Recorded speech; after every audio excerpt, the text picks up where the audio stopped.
as I said, what we believe at Imagination, what I believe, is that we really have to tap into creativity to liberate brands' potentials. And when I work predominantly with brands, and when we speak to you about how brands make that connection,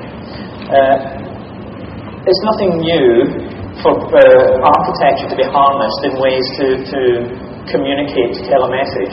But what I really want to spend the time talking to you about today is how you build more mutuality through experience. What I mean by mutuality is a sense of dialogue, a sense of connect, how you use environments, architecture, buildings, the built environment to really start to support and make a connect and get your message across.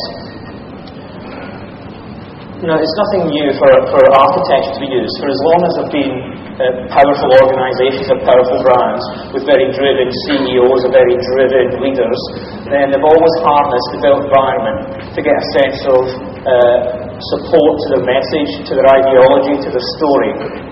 And that's something that has happened through the centuries. It's something that you'll be fairly familiar with in terms of India as a nation, where the built environment and architecture was used as a way to try and communicate and endorse a sense of power from the British in earlier days. But as we transition to much more of a commercial world, we're seeing that brands are starting to utilise the built environment to create this sense of connection, to create experiences that will then help communicate what they're about, and also to then make a fundamental connect between what they're offering, what they're about, and the audience and the customers. And we see that with something that's been developing over the last 2 or 3 decades, stuff like Nike Town, which was kind of the benchmark brand environment, brand experience. We see it with Disney, who are kind of expert at it. And more recently, we see manufacturers such as the top left-hand side there is the Volkswagen Autostadt experience, which is really about trying to make a sense of using an environment, an architectural expression, as a point of connection as opposed to just being a point of distribution. But the first question we have to ask, I think, is why is experience so important? Well, I think it is important because experience is something that can really help you make that connect. I mean, it says in this piece of literature that came as part of this event, I hear, I forget, I see, I learn, I experience, I understand. And there's actually something in that. It's actually more real than you might think. It might sound like a fairly glib marketing term, but it's actually very fundamentally true. If I can quote from William Glasser, who is an eminent psychologist, an educational psychologist, who has worked through the mid to latter part of the 20th century, he undertook a whole series of research and studies to try and define how we could make education much more accessible and much more successful. And he did a whole bunch of research to work out how we learned and why we learned and how we engage with messages. His research would lead us to believe that we can retain, we have the potential to retain 10% of what we read, which isn't a great batting average, frankly. If you're communicating on the written paper, on the written through print or through the web, taking in information in that way is only going to give you a potential of 10% return on the information that you receive. If, however, you add in more sensorial components to it, we can retain 20% of what we see. So, for those of you who didn't read it, a description of bungee jumping is not particularly compelling. It doesn't really give you a sense of what it's about. If I actually go and see someone doing it, it kind of brings it home a little bit more to me what that could actually be around. But it's not until we actually experience something that percentage then leaps massively. And the figure is that potentially 85% of what we personally experience we will retain. So it's a much stronger way. I think, as you'll be witnessing the video, I think you'll remember that for a fairly long time. So using experience as a way of communicating is a very efficient way. It engages much more with all the senses. It creates a much stronger bond, much stronger dialogue, and it creates a much better chance of your message being retained by the audience. So, the other component about experiences, and to quote Albert Camus, who's a 19th century French philosopher and writer, you cannot create experiences, you must undergo them. I think that's fundamentally very important as well.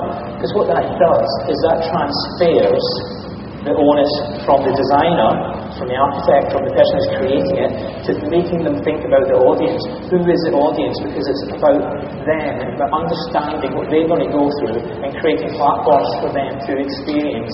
And it really puts the onus on thinking about and working through what the audience are going to get, and creating experiences or generating something that will allow them to have an experience that will make them much more connected with your message. So, bearing that in mind, this idea that 10 to 85% of everything you experience, you will retain. There's a much better chance of you retaining it. When you have a mission to communicate very complex information, the more engaging, the more interactive, the more compelling you can make it as an experience, the better chance that has for succeeding. This project I'm going to show you now is, we might just have to work on the sound a little bit. This is a project we did for the Singapore government, where they wanted to communicate the telecom business, the communication business, and where Singapore were at the cutting edge of that. And they wanted to communicate it to an audience of predominantly younger people, so that they would have a sense of, this is what we've done, this is how telecom has developed over the last century or so. This is where we're at now, and this is how it's going to move forward. So making it as interactive as possible, creating this environment which is completely radio frequency identification synced up, so that these children can experience. Can you see that? Okay. Yeah. So that these children can experience actually what it's like, as a way of trying to get them to engage with the message much more and make it come to life in a lot more dynamic way. There are a number of sequences to this. It's all about trying to make them understand the journey of communications over the last century or so, and trying to benchmark that against other developments so they get a sense of the information in the context of other historical events. And then by making as much of this experience interactive, so that they really get a sense of engaging with the story, really get a sense of discovering it for themselves, really get a sense of immersing themselves in it. This is what really we believe really has a much stronger ability to make that fundamental connect, and make the message come to life. And looking at stimulating as many of the senses, so not just audiovisual, but start to look much more at oral installations, video installations, interactive installations, digitally connected installations, so that all of this is trying to make the sense of the experience become the medium through which people learn, through which people engage. I'll skip over the rest of this. Okay. So, from my perspective, I think experience is incredibly important, simply because it gives us a better chance to get that message across. And as a designer who works with brands, what I'm really trying to do is make sure that the brand's message is understood by the audience. In terms of mutuality, because this is all about mutuality through experience, I think it's very interesting to just analyse a little bit about why this is important. I think, this reciprocal arrangement in terms of trade and commerce it's been there forever. This idea of I give something, I get something. I think that's has been sort of true and very relevant, very pertinent to this whole communication dialogue, if you like. And until now, that's been traditionally a very physical